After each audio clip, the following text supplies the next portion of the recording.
Hello, and welcome to HYPERSPEED Radio, Episode 3. This is my man, Ron Hammett. We have been called by the athletes that we share, Ron Squared. So we'll probably do something funny with that. And I could definitely see some T-shirts coming our way at some point. I think we're two Rons. Two Rons. Two Rons make a right. I'm not going to put it past any of our athletes to make us a T-shirt. Pay no attention to the puppy back there. He's unruly at the moment. I'm going to try to do Ron's bio justice in this shortened version of the long audio. The long audio is really where the meat and potatoes are. So if you're the YouTube person and you just want the short, you're only going to get a little bit of the information. But there's enough people out there who don't want to listen to the long version that I make a short version. Okay. So Ron has been an average trail runner 15 years, completed over 80 trail races, 68 ultra marathons, 2,800 milers, podium 27 times. Big events include Hard Rock 100, Western States twice, Wasatch Front 100, the Bear 100, Flagstaff to Grand Canyon, Stagecoach 4 times. He went ahead and won that once. And recently completed 3 sub-24-hour 100-mile races within 6 weeks, with 2 of the races run on back-to-back weekends. How'd you do that? Strength, I believe. I think that's the key. I think that's why we're here. Yeah, I think the reason that Ron Hammett is on the podcast is, A, he came as a patient, and we view helping runners exactly the same from 2 completely different points of view, and we just sort of vibe on what we think people need, and we have just tons and tons of conversations in the clinic that no one else benefits from because it's just us talking. And the idea that we had was, we finish a group run, 10 or 15 of us are all sitting around a table, and a conversation gets struck up on, something training related, and we just want everybody to benefit from that banter. So talk to me in a few words or less on how you became an ultra runner and subsequently a running coach. I think the classic short version is you want to do a marathon. So I did a marathon. You get kind of hooked on that for a couple of them, and then I found out you can do marathons on trails. That was a mind-changing or a life-changing experience. Started attempting ultra running in the higher distances, 50, and then attempted a 100-miler. I highly recommend DNFing your first 100-miler. It will motivate you. It will motivate you for the next 1 or 2 years to lightning rod. Oh yeah, you learn a lot. You learn a lot by failing. So and so getting from marathons to ultra running, and then what we'll talk about is how, as every runner has, or most runners have, they run into injuries. And I ran into a lot as my volume increased, as my distances in races increased. I would have an injury here, every once in a while, and you go to the classic doctors and they tell you, surgery, you'll never run again, so we need surgery, or some other crazy... Makes me absolutely crazy. Well, yeah, then you go to a proper PT like yourself that is a run-centric. They deal with athletes, and you go, no, you'll be running in a couple of weeks. And then lo and behold, a few times in my career, I've been told you'll never run again twice, go to another person within 2 weeks. It's a muscle imbalance or some weakness, and the solution is always strength. Right. So that's the shortened version is as you get into the longer distances, strength becomes more and more important, I think. I think you can get away with being young. More. Yeah, you can be young, I think, and get away with shorter distances, kind of a jog here and there. But once you start entering marathon and above, especially in this highly technical and high elevation and climbing events, the strength is, it has to be part and parcel with your training. The supreme impairment, I think. I mean, when people come in as injured athletes, and I'm alarmed at the amazing lack of strength. I just find across the board that's the gold standard impairment. If you can change their strength, you pretty much change everything. Yeah, I've learned through athletes, they work through a lot of pain. Like, I've had this superior mentally. I've had this IT band issue for months, but they run through it. And some can run through it. Some, it will go away because your body adapts. Yeah. But it's amazing once you apply strength, even the simplest of techniques, within weeks it goes away to a point, and then as you increase volume, if you haven't really addressed it with strength, it will kind of start coming back. So, and that's where I sought you out, is strength is a solution to most of running problems. It's how and when and how much to apply. I know he's just digging back there, getting into trouble. Hey, bro. But it's how to apply strength, when to apply strength, what technique, how deep, how hard, that kind of stuff. Right. Is where you kind of need, I think, to find somebody to work with. That's where it becomes really, because you can kind of do it yourself, and you can. I think it's going to get you through a lot, but unless you do a lot of research and talk to a lot of people, finding a good person to work with, resource. That's it will save you a lot of time. Yeah, that's my thing. Is I want bang for buck. You know, I want to go right to the impairment that's driving the limitation, correct that as fast as possible, crunch that problem to the smallest amount of time, most down minutes, or the least amount of down minutes as fast as possible. Yeah, even recently, I advocate with new athletes I train. If like resources and time were infinite, if you could find a person to give you a good evaluation, running a gait analysis, go through some drills as far as assessing your strength and your balance and where you're at in your strength development.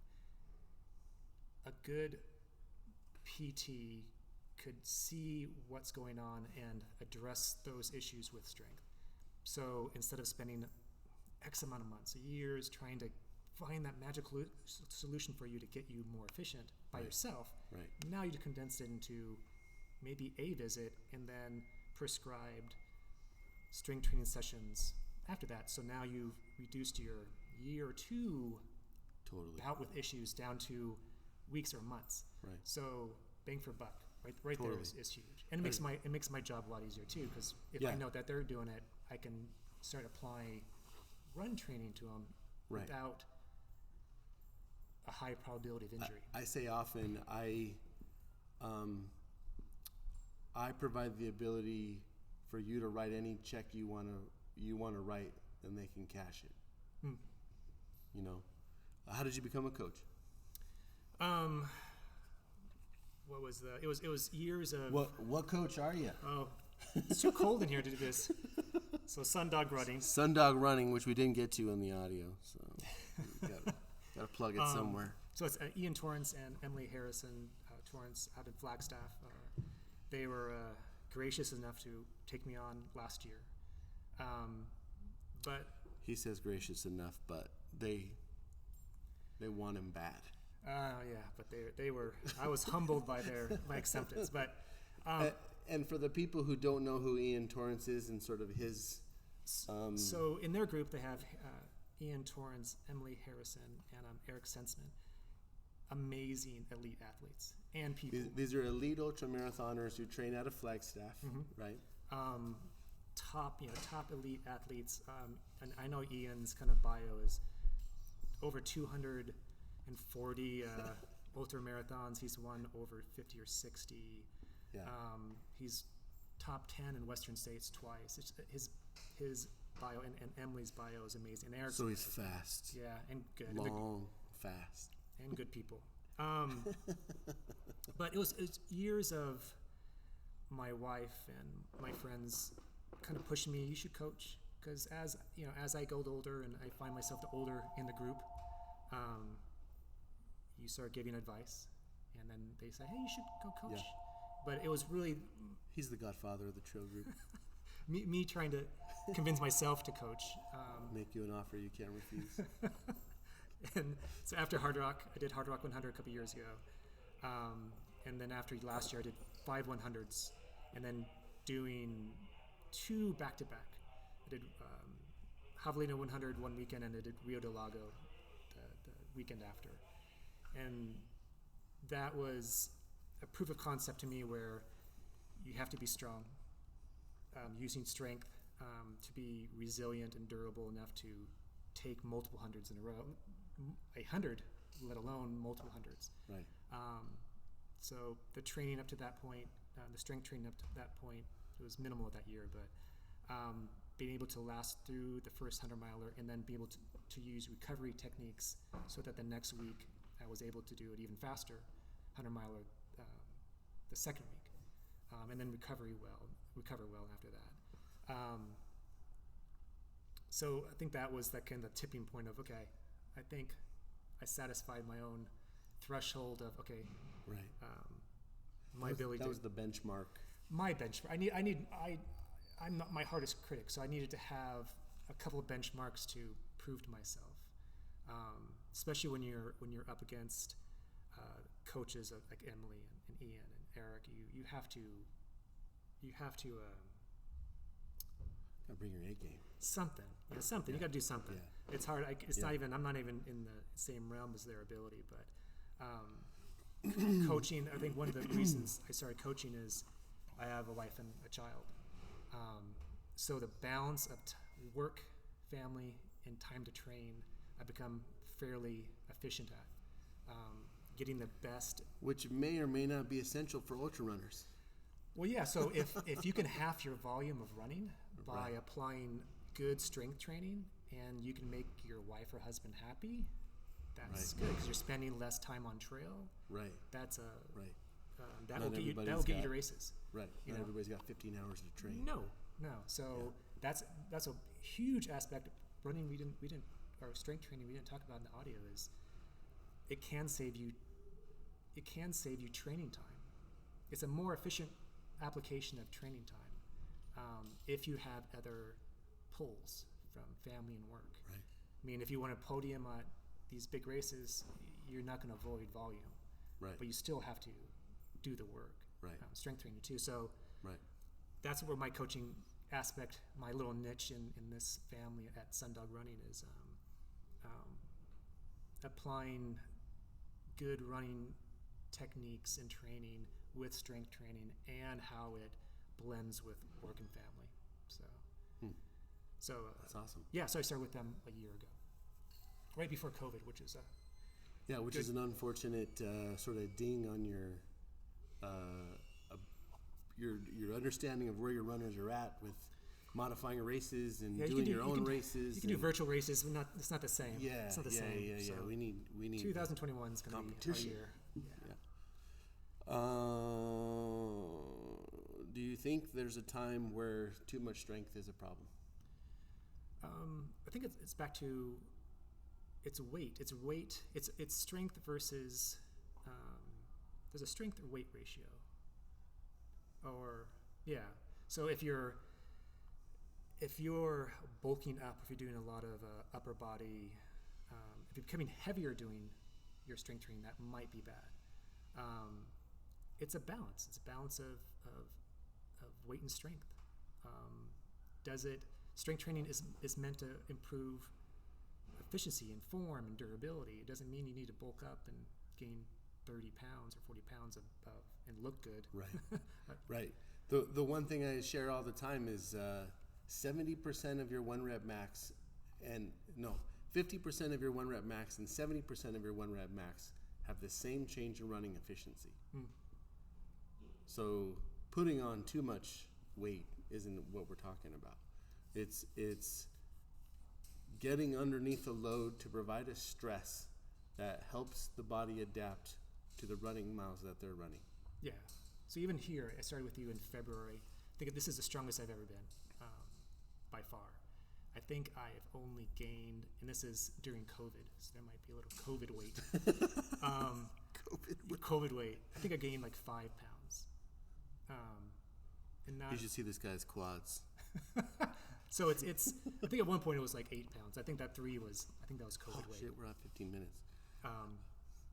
But yeah, so I don't think if you do it right, if you find a good person to work with, and you do the strength training correctly, you're not going to be top heavy. You're not going to be bulked up. Right. You're going to be efficient and solid, and you'll feel the difference opposed to seeing the difference on the scale. Kind of idea. Got it. Yeah. So Ron's going to be a permanent fixture on this podcast. He's going to come every second or third episode or so. The Ron Squared Show will always be sort of run related, and in the future there'll be more specific topics that we'll talk about. And we have 2 different point of views on the same problem, and it's interesting how they share some very similar themes, and we just kind of dance this dance of information, and we hope to capture some of those moments. The last thing, Ron Hammett, what are you listening to? Currently, I am as I said before, I am High School Musical is currently I cannot get out of my head. I have an 8-year-old daughter, so that was right before we went to bed. It was High School Musical. So Tori Bolton, if you know that character, it's just it's in my head, and that's not a good thing right now.